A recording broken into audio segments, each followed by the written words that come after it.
सत्ता का महाभारत। बहुत बहुत स्वागत आप सभी का। मैं रविंद्र सिंह आपके साथ और शुरुआत लोकसभा चुनाव से जुड़ी ही बड़ी खबर से करेंगे। चुनाव के छठे चरण के प्रचार का आज आखिरी दिन है। आज शाम 5 बजे चुनाव प्रचार थम जाएगा। डोर टू डोर जाकर अब उम्मीदवार 5 बजे के बाद वोट की अपील कर पाएंगे। 25 मई को 8 राज्यों की 58 सीटों पर मतदान होना है। वो कौन से राज्य हैं जहां पर इन 58 सीटों पर मतदान होना है, बताते हैं आपको। दिल्ली, हरियाणा और पंजाब में चुनाव प्रचार इस दौरान प्रधानमंत्री नरेंद्र मोदी कर रहे हैं और आखिरी दिन यूपी में भी अमित शाह ने मोर्चा संभाला है। वहीं कांग्रेस की तरफ से दिल्ली में राहुल गांधी की तरफ से चुनाव प्रचार किया गया है। तो 8 राज्यों की 58 सीट, तारीख 25 मई जब यहां चुनाव होने हैं। 8 राज्यों की 58 सीटों पर चुनाव प्रचार का शोर शाम 5 बजे थम जाएगा। डोर टू डोर कैंपेन बस यही एकमात्र अब इसके बाद ऑप्शन होगा।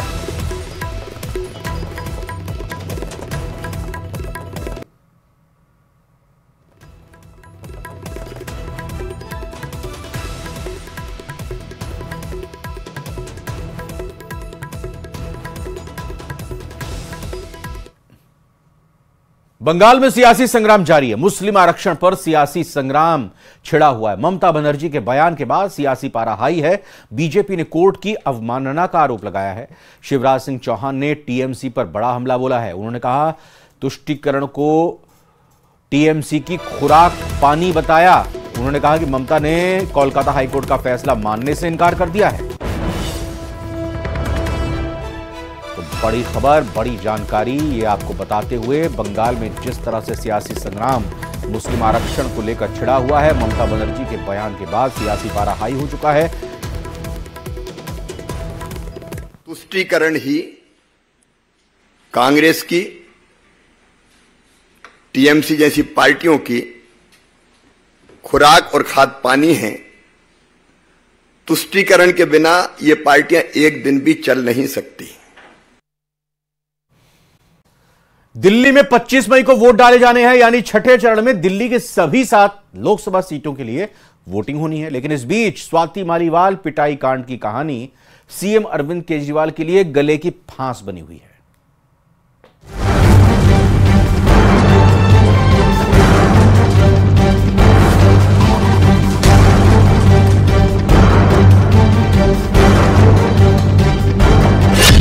दिल्ली में आम आदमी पार्टी के साथ क्या होने वाला है? क्या 2019 के नतीजे रिपीट करेगी बीजेपी?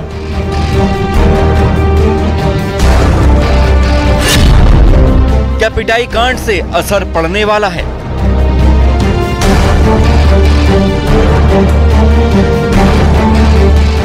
ये सवाल इसलिए है क्योंकि स्वाति मालीवाल की पिटाई से जुड़ी जो कहानी शुरू हुई, वो कहानी दिन ब दिन बड़ी होती जा रही है।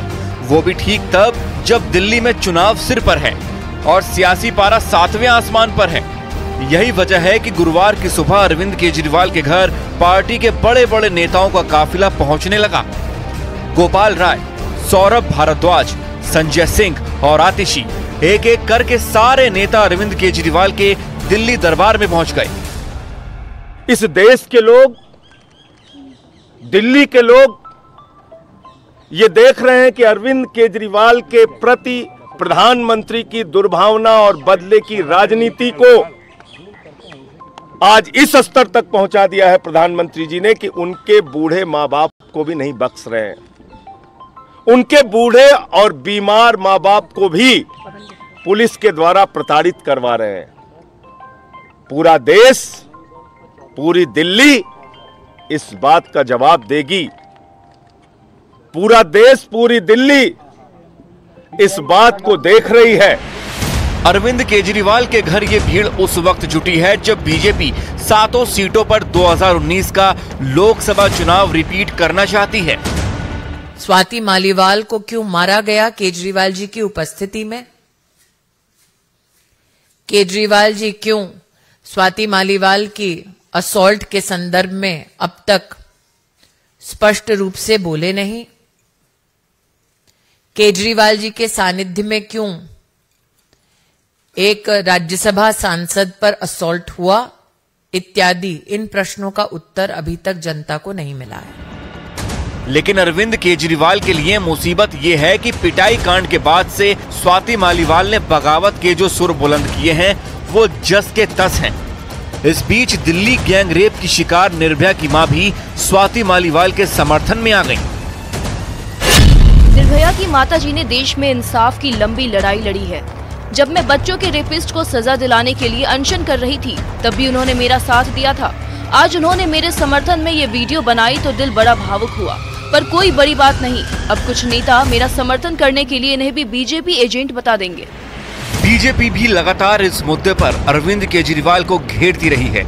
यही वजह है कि आम आदमी पार्टी के लिए चुनौती न सिर्फ साख को बचाने की है बल्कि उन दावों पर भी खरा उतरने की है जो दावे केजरीवाल सरकार लगातार करती रही है।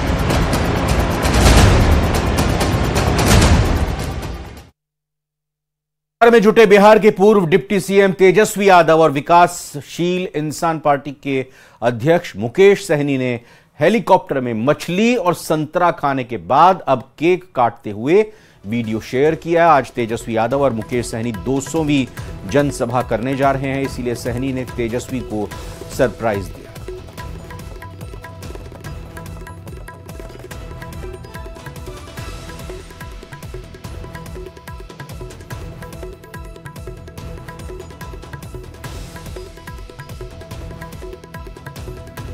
तो हेलीकॉप्टर, जी हां, हेलीकॉप्टर आसमान में है और केक काटा जा रहा है 200वीं जनसभा के उपलक्ष्य में। उसकी खुशी में तेजस्वी यादव और मुकेश सहनी। बिहार में राजनीति चरम पर, 7 चरणों में बिहार में चुनाव होना है और 25 मई को भी यहां चुनाव होने हैं।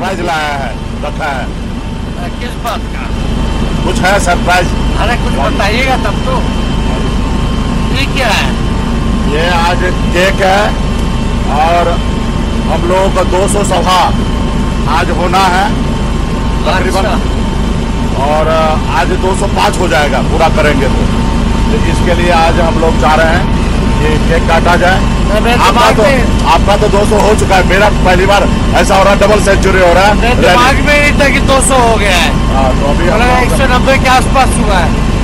200 सभा हम लोग कर चुके हैं। हाँ, 200। विधानसभा में तो हम इससे भी ज्यादा 250 के आसपास जो है सभाएं हमने की थी। इस बार हम लोग को 250 पार कर जाएगा मुझे लगता है, क्योंकि सातवां फेज में भी बाकी है।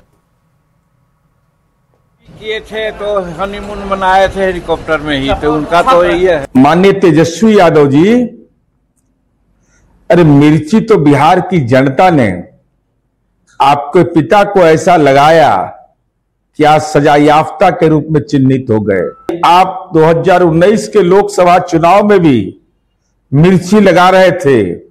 जनता लगातार आपको मिर्ची लगा रही है और मिर्ची लगाने के बाद जनता राजनीति में शीर्षासन करवा रही है।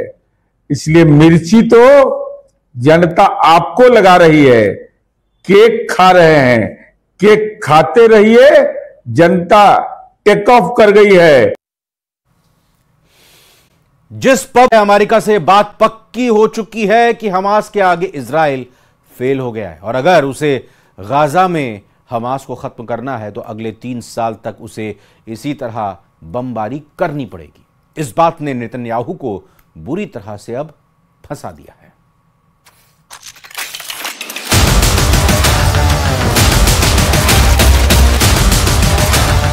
हमास पर आई एक रिपोर्ट ने इजराइल को डरा दिया है। हमास की ताकत कितनी बची है, इस रिपोर्ट ने नेतन्याहू को परेशान कर दिया है। अमेरिका के पॉलिटिको अखबार ने हमास को लेकर एक रिपोर्ट छापी है। इस रिपोर्ट में अमेरिकी खुफिया एजेंसियों के हवाले से मिली जानकारी पर बताया गया है कि 8 महीने के युद्ध में इजराइल अब तक हमास के सिर्फ 30% लड़ाके ही मार पाया है।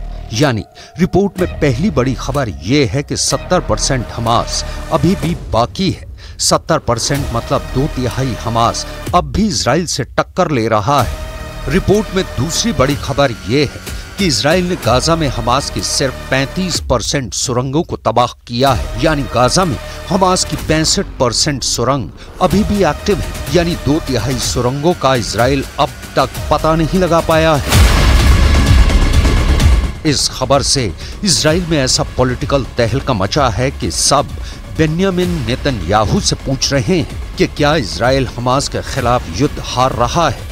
नेतन्याहू बहुत बेचैन है, नेतन्याहू बहुत टेंशन में है, क्योंकि रिपोर्ट के साथ अब हमास के नए नए खतरनाक वीडियो भी वायरल हो रहे हैं।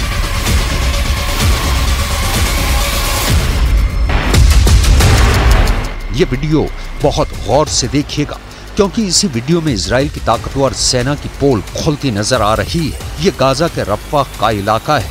अचानक एक गड्ढे से हमास के लड़ाके बाहर निकलते हैं। उनके हाथों में टैंक उड़ाने वाली माइन है। ऊपर इजराइल के टैंक खड़े हैं और ये है हमास की एक एंटी टैंक माइन, जो चुंबक के जरिए टैंक से चिपक जाती है। एक एंटी टैंक माइन और पड़ी है। अब इनका टारगेट है सामने खड़े इजराइल के मरकावा टैंक। हमास के दो लड़ाके ये एंटी टैंक माइन उठाकर इजरायली टैंक के करीब ले जाते हैं। पहली माइन मरकावा के पिछले हिस्से की तरफ फिट करने के दौरान एक इजरायली सैनिक भी दिखाई देता है, जो पूरी तरह बेखबर है। माइन को दोनों टैंक के पिछले दरवाजे के सामने रखकर हमास के दोनों लड़ाके वापस भाग जाते हैं। वापस सुरंग में उतरते वक्त एक और लड़ाका इजराइल के टैंक को आरपीजी से टारगेट बनाता है। बड़े धमाके होते हैं और फिर इजराइल के हेलीकॉप्टर मंडराने लगते हैं।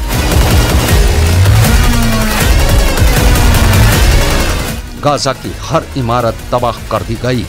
गाजा के इंच इंच पर बम गिराए गए और लगातार गिराए जा रहे हैं। We stand with Israel to take out Sinwar and the rest of the butchers of Hamas. We want Hamas defeated. We'll work with Israel to make that happen.